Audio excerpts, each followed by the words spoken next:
Olá, minha gente, sejam todos muito bem-vindos ao podcast Papo de Redação desta terça-feira. Hoje é dia 24 de setembro de 2024, episódio de número 335. Quem fala com vocês é o Lucas Luquezzi para trazer as principais notícias do dia com a ajuda muito especial das minhas colegas de redação aqui do Grupo Folha. E eu quero convidar vocês a acompanhar a nossa edição de hoje, porque nós temos notícias novas a respeito, por exemplo, da morte da mamãe e da bebezinha em virtude das complicações de parto, né? Ela chegou a demorar o atendimento, já a gente fala um pouco sobre isso também. A novidade é de que esse caso vai ser investigado. Já a gente fala em detalhes a respeito disso. Tem também aqui a participação da Marília Mesquita para falar sobre um autônomo que tentou estuprar um menino de 9 anos e acabou sendo flagrado pela mãe da criança. Gente, que situação, hein? Já a gente fala sobre isso também. E da situação de uma mulher que foi atropelada por uma carreta. A boa notícia é de que essa mulher, ela está viva, só que aí ela vai ter um novo momento na vida dela como sequela desse acidente. Tem também aqui a reclamação de alunos, de professores e alunos que estariam passando mal de calor em uma escola de Boa Vista. E ainda, minha gente, sobre as discussões da Assembleia Legislativa de Roraima, como a que trata sobre um plano de aplicação do empréstimo de 805 milhões de reais e ainda sobre a revisão geral anual dos servidores estaduais aqui de Roraima. Então, fique conosco. Esse é o podcast Papo de Redação que começa agora. Deixa eu apresentar aqui a minha editora-chefe, Dina Vieira, para começar o nosso podcast. Seja muito bem-vinda, Dina. Obrigada, Lucas. Obrigada aí a todos os ouvintes que estão acompanhando aí o podcast. Vamos lá, Dina. Temos novidades aqui a respeito dessa morte, né, da mamãezinha Carmen Elisa e da sua filha Alice, né, a respeito por conta de complicações de parto, né, que a CESAL inicialmente está negando essa informação. Agora a CESAL está tomando uma outra atitude em relação a esse caso, né, Dina? Isso mesmo, Lucas. A gente vem acompanhando aí esse caso, né, desde a semana passada e hoje a CESAL aí nos informou, né, que instaurou uma sindicância, né, para investigar essas mortes, né, tanto a da Carmen Elisa, que ocorreu no HGR, quanto a da recém-nascida Eloá Alice, né, que ocorreu na maternidade. Sim. Né? Segundo a CESAL, né, a intenção é dar transparência a esse caso. Inicialmente a CESAL, né, tinha negado, né, tinha dito que a mãe não teria feito o pré-natal. No entanto, o pai apresentou aí a papelada papelada toda, né, do pré-natal, a carteira de saúde da mãe. Né? Então a CESAL agora, né, instaurou. Segundo a CESAL, foi pedido a instauração no dia 20, um dia antes ainda da morte da Carmen, né? A comissão, segundo a CESAL, é composta por 3 servidores, né, do jurídico e da assistência em saúde, né? O coordenador aí é o Adriano Coelho, ele disse que tomou conhecimento, né, do fato no dia 16, que a CESAL tomou esse conhecimento logo após a publicação pela imprensa e por intermédio da assessoria da CESAL. Né? E no dia 20 de setembro foi assinada a portaria de nomeação da comissão de sindicância, né, pela secretária Cecília Lorenzoni, e esse grupo irá averiguar a real situação dos fatos. Né? Paralelos aos trabalhos desencadeados pela CESAL, a Polícia Civil de Roraima, segundo a CESAL, abriu um inquérito para investigar o caso, né, a pedido da própria CESAL. Né? E segundo o coordenador, o objetivo é esclarecer as circunstâncias que levaram a esse desfecho trágico, né? E aí ceifando 2 vidas, né? E segundo a CESAL, vão ser analisadas aí todas as documentações da gestação da paciente, incluindo o cartão da gestante, apresentado na maternidade, né, como também o atendimento que ela recebeu aí na maternidade e no HGR, né, e todos os profissionais vão ser ouvidos, né, desde quem atendeu ela na chegada até quem atendeu aí ela na UTI do HGR. Muito bom, eu acho isso, apesar, nesse meio de tanta notícia ruim, Dina, eu acho que isso é importante, né, a gente noticiar e enfatizar isso, porque muitas das vezes a gente noticiou várias ocorrências de mortes aqui, maus atendimentos, e a gente praticamente não teve notícias de Ficou que por isso mesmo, É, né? que ficou por isso mesmo, né? De que a CESAL disse que vai abrir uma sindicância e tudo mais, e agora com tanta pressão da sociedade, né? Da imprensa, né? Enquanto a gente precisava esperar isso dos nossos representantes, nós como imprensa e nós como sociedade, a gente está buscando respostas a respeito disso. Então, a gente tem essa resposta até o momento, de que a CESAL está abrindo uma sindicância para apurar essa situação, e o que a gente faz aqui é prometer que a gente não vai deixar isso no esquecimento, né, Dina? Nós, como imprensa, né, a gente tem que sempre acompanhar, né, se está sendo aberta uma sindicância, independente do resultado, se é um resultado para negar essa informação ou se é para confirmar. O que importa é que vai ser investigado esclarecer, né, o que aconteceu. Então, a gente vai acompanhar aí esse caso, o desfecho dessa sindicância, né, com o resultado dela, e que se alguém errou, que seja punido, né, para que a sociedade aí tenha uma resposta de fato sobre esse caso. Tá certo, Dina. Obrigado pela participação. Até uma próxima. Obrigada. Até a próxima. Então, minha gente, vamos continuar aqui agora falando de polícia, né? Nós estamos aqui com a Marília Mesquita. Fazia um tempo que você não pintava por aqui, Marília. Seja muito bem-vinda de novo. Oi, Lucas. Oi pra você que tá acompanhando o Papo de Redação. Verdade, né? Tô sumida aqui um tempinho. Saudade até. Pois é, com certeza. A gente traz mais notícias muito sérias aqui, mas de vez em quando dá para quebrar o gelo. Só que dessa vez não dá, gente. Sabe por quê?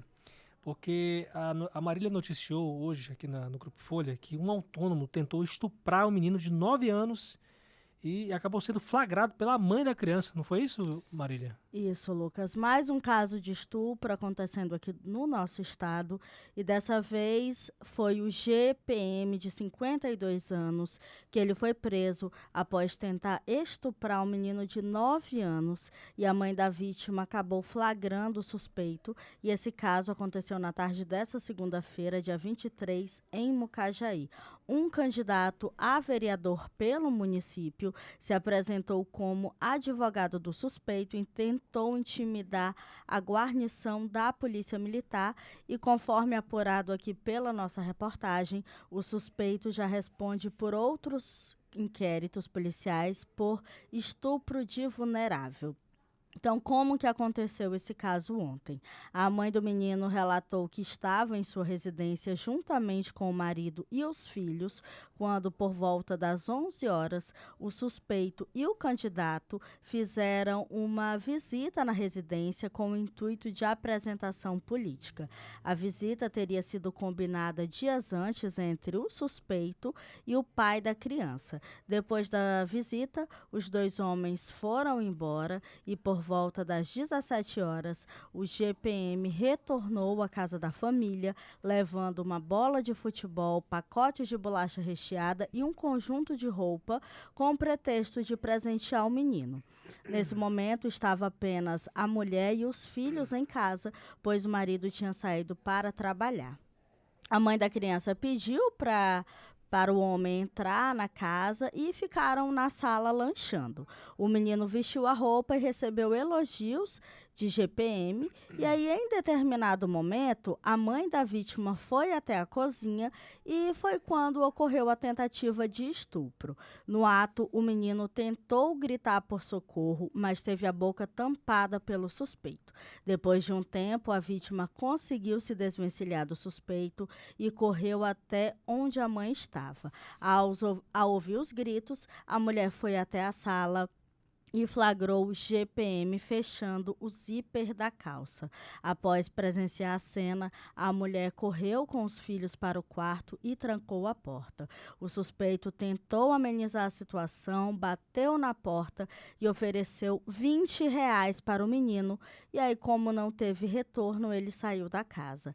A mãe do menino acionou a polícia militar, que efetuou a prisão de GPM e o levou até a delegacia de polícia lá de Mucajaí. Quando o suspeito chegou na delegacia, o candidato a vereador se apresentou como sendo advogado dele. Foi solicitada a apresentação da carteirinha da OAB do homem, que ele se negou a apresentar e tentou intimidar a guarnição, que teria que acreditar na palavra dele. Depois de muita Gente. insistência, o candidato apresentou no celular uma carteira digitalizada. O envolvido, ele foi apresentado ao delegado de plantão e passará por audiência de custódia nesta terça-feira, dia 24. Gente, E aí, de acordo com pelo informações amor de obtidas Deus. pela reportagem, Lucas, o suspeito, ele tem o costume de ficar próximo de escolas e oferecer bombons para as crianças, principalmente para meninos. Já fica o alerta, né, Marília, sobre essa fica o situação. alerta. E é triste, né? Cara, nesses últimos tempos parece que a gente nunca viu tanta denúncia seja contra candidatos ou seja contra pessoas que são próximas de candidatos, né? É triste que as pessoas elas tenham que redobrar completamente ou triplicar a atenção nesse momento, né? Porque tem pessoas que são apoiadas por outras pessoas que querem representar a gente, né? Mas elas acabam sendo maus exemplos. É triste isso demais, cara. E todo o nosso repúdio a esse tipo de situação e que essa situação seja investigada, que esse rapaz, se comprovado, seja punido, né? Com todos os rigores da lei e nossa solidariedade à vítima, né, Marília? Porque Isso não é mesmo. fácil a gente passar por um momento como esse, calado, né? Como ele tentou calar essa família e que isso seja investigado logo, logo. E que ele não saia na audiência de Claro. custódia, que é o mais importante, porque ele já tem aí um histórico de ser estuprador, já responde aí por outros inquéritos por Olha estupro aí. de vulnerável, é conhecido lá no município por ficar próximo das escolas, ali onde tem criança, oferece bombom, oferece dinheiro e é como eu sempre falo aqui, estuprador ele não é um monstro que vive ali no pântano, isolado, Sim. numa caverna, um monstro, não. Tá O entre estuprador, ele é um homem que muitas vezes ele está próximo da vítima e nesse caso aqui a família confiou, né, abriu as portas para que esse ser humano, porque eu não posso, né, xingá-lo aqui, mas para que este ser entrasse na casa dessa família e ele fez o que fez com essa criança, o relato, porque eu não coloquei ali o relato que aconteceu, mas é muito forte, é um relato Imagino. muito, muito forte, e que eu espero aí que ele não saia na audiência de custódia e que ele pague aí por mais esse crime. Com certeza é o que a gente espera com todos os rigores da lei que ele merece. E que seja investigado, evidentemente. Tem uma outra situação, Marília, foi um corpo que foi encontrado, né, em Igarapé, no interior aqui de Roraima. Eu queria que você falasse um pouco sobre essa ocorrência também. Lucas, a vítima foi identificada como Ângelo Caetano Olímpio e ele foi encontrado dentro de um igarapé na comunidade indígena Malacaxeta, aqui no município do Cantá, na tarde dessa segunda-feira, dia 23. O caso foi apresentado pela Polícia Militar na delegacia do Cantá nessa segunda-feira e a equipe do Instituto de Medicina Legal removeu o cadáver para exame necroscópico. As diligências para esclarecer as circunstâncias da morte estão sendo realizadas pela Polícia Civil. Muito bem, e para fechar, Marília, com uma notícia boa, né? Na verdade, aconteceu um acidente com uma moça, acabou sendo atropelada por uma carreta, né? Ela teve a perna amputada, mas se a gente for tirar uma boa notícia disso tudo, é de que ela está viva, né? Isso, Lucas. Esse acidente ele aconteceu ontem, teve bastante repercussão aqui no nosso estado, porque essa vítima ela estava em uma motocicleta com o marido, ele que estava pilotando a moto, estava levando ela para o trabalho. Sim. Quando ela acabou caindo, a moto derrapou, essa mulher caiu da moto e uma carreta passou por cima da perna dela. Ai, Esse caso gente. aconteceu ontem, nas primeiras horas da manhã, ali por volta das 7h30. E aconteceu ali na Avenida Brasil, no bairro Centenário. Apesar de toda a gravidade que foi esse acidente, foi muito feio mesmo. Imagina. Essa mulher, ela está viva e teve aí apenas a perna amputada. Ela mandou um áudio aqui para mim E ela disse que está bem, né, graças a Deus. E por um lado ela diz que está triste por ter perdido uma perna, mas está feliz por estar viva. E aí ela disse o seguinte, uma aspas aqui dessa mulher.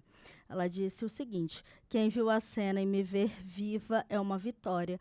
Para uma carreta passar por cima só da minha perna e não ter conseguido me arrastar para debaixo dela. A psicóloga conversou comigo, explicou que perdi a perna, vou passar por reabilitação e me adaptar com essa situação. Então, esse caso aconteceu ontem e graças a Deus que a Fabiana, como é o nome dessa mulher, ela tem 39 anos, tem 3 filhos e graças a Deus ela está viva para poder ver aí o crescimento dessas 3 crianças. A gente fala só ou apenas, né, esses advérbios, mas porque se a gente for comparar com uma gravidade de um acidente como esse, em que a pessoa, o caminhão passa por cima da pessoa e ela sobrevive, né? Porque você perder uma perna é uma dor inimaginável. Eu não sei o que é, porque eu nunca perdi uma perna, né? Mas a gente tenta imaginar como é que é a dor. E maior do que essa dor física, Marília, é essa dor emocional. Né? É essa dor que deixa você sequelado pro resto da vida, que você não pode mais fazer coisas como antes. Eu, por exemplo, com as 2 pernas, eu gosto muito de correr, eu gosto muito de andar, gosto muito de subir uma escada sem auxílio de uma muleta ou de um corrimão.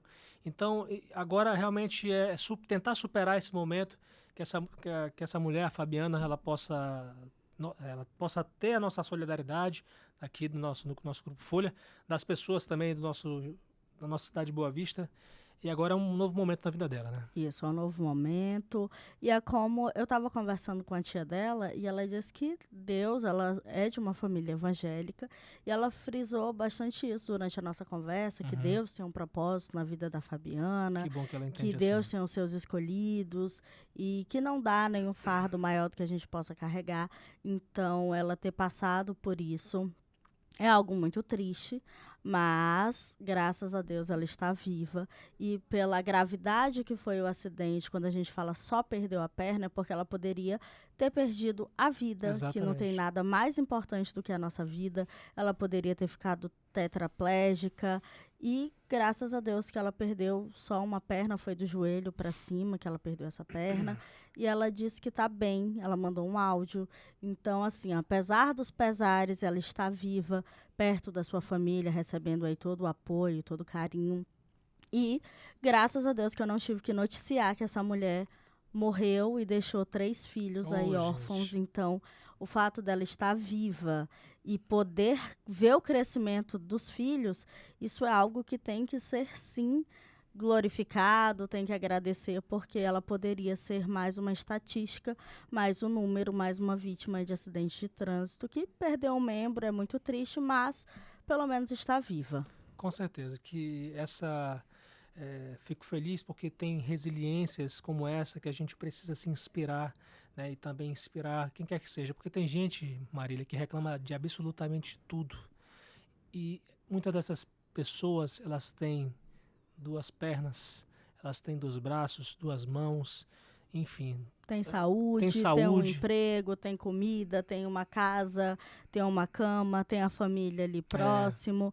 Às vezes está com pouco dinheiro, está devendo. Quem não está devendo? Quem não está com pouco dinheiro? Só que a gente tem saúde, tem força para trabalhar, tem ali, apesar dos pesares, mas nós estamos aqui. E tem pessoas que, infelizmente, com muito menos do que a gente, é mais feliz, consegue ser mais resiliente, mais paciente também, né? Por que não? Então, gente, tem gente muito pior do que nós. É verdade. Que estão aí muito mais felizes, então para de reclamar, a vida é muito mais do que uma reclamação, do que um dia ruim. Hoje está ruim, amanhã vai ser pior? Talvez, mas o outro dia pode ser muito melhor, então cada dia é um dia, e que bom que ela está viva. Não tenho que noticiar que uma mãe morreu e deixou 3 filhos.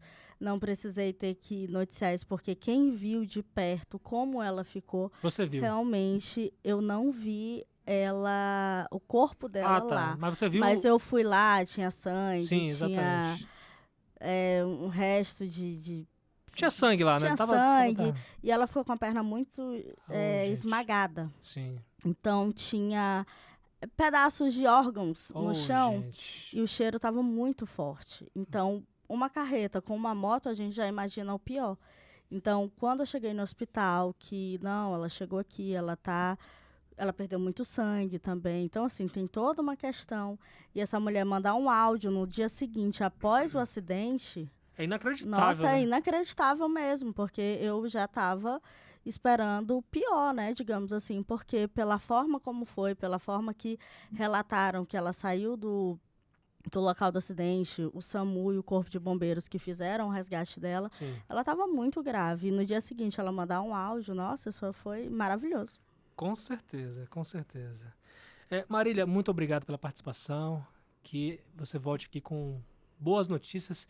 É certo que esse mundo ele sempre vai trazer más notícias, né, por conta da corrupção que a gente tem dentro de nós, né, assim, e que isso, em determinados níveis da sociedade, ela não consegue administrar isso e acaba fazendo coisas ruins.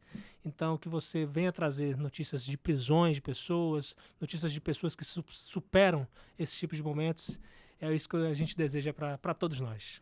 Isso mesmo, Lucas. Tchau, até a próxima. Beijo para você que está acompanhando o Papo de Redação. Eu fico por aqui. Então, minha gente, vamos agora falar um pouco sobre educação municipal aqui em Boa Vista. Porque é o seguinte, a situação é a seguinte: os professores e alunos da Escola Municipal Branca de Neve, localizada no bairro Pintolândia, estariam passando mal de calor em razão da falta de refrigeração nas salas. Segundo uma professora que não quis se identificar, o disjuntor da instituição teria pegado fogo na sexta-feira passada, o que afetou parte da rede elétrica do local. A denunciante afirmou que cerca de 5 salas de aula estão com as centrais de ar sem funcionar e não foram fornecidos ventiladores para amenizarem a sensação térmica. O calor, conforme ela, tem gerado caos entre todos, em especial para os alunos com transtornos. E, segundo essa denúncia, o refeitório onde as crianças lancham é pequeno, fechado e não tem ventilação, gerando caos para todos. A estrutura da escola é muito antiga, essa situação pode se agravar no futuro, a preocupação maior é pela tarde, inclusive nesse horário que a gente está gravando, né, gente, que é muito calor, né? E aí a denúncia prossegue dizendo que o calor nesse horário está insuportável. Até agora, ninguém fez algo. A professora relatou ainda que os profissionais têm sofrido ameaças por parte da gestão para que não divulguem o ocorrido. E diz o seguinte, que essas pessoas elas são perseguidas com direito a, no caso as pessoas, os servidores, né? Com direito a ser devolvidos para a Secretaria Municipal de Educação, caso reclamem, né? Que situação, né? A Folha entrou em contato aqui com a Secretaria Municipal de Educação e Cultura, que esclareceu o seguinte, que a denúncia é improcedente e que não houve nenhum incêndio em disjuntores ou em qualquer outra parte da fiação dentro da unidade escolar. Houve um aquecimento em parte da fiação e, devido a isso, os disjuntores que têm como parte de seu funcionamento um disparo automático para evitar surtos elétricos desligava. Assim, algumas centrais de ar deixaram de funcionar. Esclarece também a Secretaria de que uma equipe técnica já está na escola providenciando as adequações necessárias, visando normalizar o funcionamento dos equipamentos.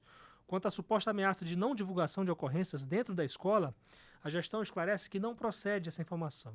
Toda e qualquer situação, segundo a SMEC, que ocorre na unidade é comunicada de forma oficial e transparente a quem interessar, em especial a pasta e a comunidade escolar. Então está feito o registro aqui e o que a gente espera, né, gente, que essa situação, de certa forma, seja solucionada, né? Tá aí a fala de uma professora que está lá na ponta, tendo vivendo esse problema e que a secretaria aqui desmentindo, né, negando essa informação, e a gente espera aqui que fique tudo bem aí pro pessoal, tanto para quem trabalha quanto para quem estuda.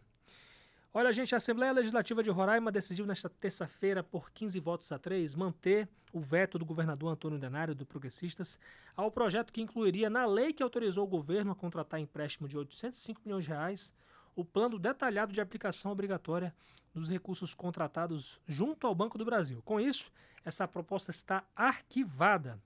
Era um projeto apresentado pelo presidente da Casa, deputado Soldado Sampaio, do Republicanos, e ele argumentava que o decreto do governo, que detalha os investimentos a serem feitos com esse recurso, é diferente do plano apresentado pelo vice-governador Edilson Damião, do Republicanos, para convencer os deputados a aprovar esse empréstimo. Enquanto o decreto governamental prevê 5 investimentos de forma genérica, o plano original, que foi apresentado para os deputados estaduais, detalhava 16 ações, sendo a maior delas a pavimentação de estradas vicinais no valor de 239 milhões de reais. A ideia era obrigar a Denário a cumprir esse plano e, se quisesse mudá-lo, pedir que ele pedisse autorização dos deputados estaduais mediante justificativa ao parlamento. E aí eu faço o convite para vocês acessarem a nossa reportagem completa lá sobre esse arquivamento em nosso portal folhabv.com.br, que tem lá a lista completa da votação de quem votou a favor e quem votou contra esse veto, né, para manter e para rejeitar o veto nesse caso. E só uma ponderação aqui, gente. Nesse contrato assinado com o Banco do Brasil, o governo estadual se comprometeu a pagar mensalmente no dia 17 o empréstimo em 108 parcelas. E a primeira parcela vai no dia 17 de agosto de 2025. O contrato vale até 17 de julho de 2034 e o banco garantiu depositar esse valor até 30 de dezembro de 2024 em parcela única. Então, o Banco do Brasil vai depositar em uma conta designada pelo governo 805 milhões de reais em parcela única. E, segundo o pedido de verificação de limites e condições aberto pelo Estado no Tesouro Nacional, a operação de crédito vai custar quase 1 bilhão e 300 milhões de reais ao final de 10 anos. Esse montante inclui juros, encargos e comissões estimados em 475 milhões e meio de reais. Gente, os deputados estaduais nessa sessão de hoje aprovaram o projeto de lei que concede a revisão geral anual do salário dos 35 mil servidores estaduais. Essa medida, que também beneficia aposentados e pensionistas da administração direta, autarquias e fundações do Poder Executivo, começará a valer após a sanção do governador Antônio Denário, do Progressistas, e tem efeito retroativo a 1º de setembro. E cabe uma consideração aqui, porque o trecho da proposta original que foi enviada para a Assembleia, que previa o desconto desse percentual nos casos de reajuste ou aprovação de um novo plano de cargos e carreiras para determinada categoria, foi retirado a pedido do deputado Jorge Everton, do União Brasil, pela comissão especial formada para analisar o projeto. Ao colegiado, o Jorge Everton classificou o trecho como absurdo, porque, segundo ele, pretende o governador dar uma mão e retirar com a outra, ao querer compensar os 4,62% que já serão concedidos com 9 meses de atraso, em detrimento de outras garantias do funcionalismo público estadual. Esse mesmo questionamento foi apresentado pela Procuradoria-Geral da Assembleia ao recomendar com ressalvas a aprovação dessa proposta, né, que, segundo a Procuradoria, esse PL sob análise concede revisão geral apenas para o último quadrimestre de 2024, ou seja, setembro, outubro, novembro e dezembro. Então, os servidores vão ter que usufruir desse benefício de reajuste, que na verdade é um direito, né, até dezembro apenas, porque a partir de janeiro esse valor já vai ser corrigido. E o acumulado de 12 meses indica aí em torno de 4,24% de acúmulo de inflação em um intervalo de 12 meses. Então é um percentual muito próximo ao percentual que o governo está concedendo de reajuste para os servidores estaduais para corrigir perdas salariais de 2023 ainda, né? Então é bom a gente ressaltar isso. A Secretaria Estadual de Planejamento e Orçamento, a CEPLAN, estima que o reajuste salarial vai produzir um impacto mensal de 13 milhões e 300 mil reais e vai acumular 57 milhões e 600 mil reais até o fim de 2024. Anualmente, esse impacto será de 159 milhões e 700 mil reais em 2025 e em 2026, cada ano. Com isso, a folha de pagamento média mensal do Estado passará a ser de R$294.700.000. Então a gente está de olho aqui. E lembrando, gente, depois de 3 semanas, os deputados estaduais resolveram se reunir, né? Eu não quero ser injusto aqui, mas com quem iria para o plenário, né, nesse caso, para votar nessas últimas 2 semanas. E nessa época eleitoral, a Assembleia Legislativa de Roraima, como nesses últimos anos tem feito, ela tira as 3 sessões semanais para ter apenas uma sessão semanal por semana. E quando tem uma sessão semanal, tem falta de quórum, né? Falta de deputados estaduais, que muitos deles estão dedicados aí com afinco para eleger os seus aliados, né? Mas hoje foi diferente, né? A ampla maioria dos deputados estavam presentes aí para aprovar esse reajuste, né? O nosso sonho é de que todos os deputados estaduais fossem presentes todas as sessões, as 3 sessões por semana, né? Então, evitaria um pouco o trabalho de acumular mais de 20 itens na pauta numa sessão só, né? Enfim, né? É o que a gente tem que a refletir aqui a respeito do nosso imposto que a gente paga, que é tão caro para sustentar cada deputado, que vale em torno de R$30 mil por mês para o Estado, né? Enfim, gente, muito obrigado pela participação, com as suas sugestões de matérias, de comentários, que a gente tem a maior honra de ler aqui. Quando vocês enviem comentários, a gente tem a maior honra de apresentar aqui no nosso podcast. Eu sou o Lucas Luquezzi, quero convidar vocês a acompanhar o nosso trabalho nas redes sociais. A Folha BV está no Instagram, no Facebook e no YouTube. Rádio Folha BV no Instagram, Folha FM 100.3 no Facebook e no YouTube. E eu estou no Instagram também, @LucasLuquezzi, LUCKEZE, para você facilitar a sua busca aí no Instagram. Muito obrigado, minha gente. Deus abençoe vocês. Até amanhã, 6 horas da tarde, se Deus quiser.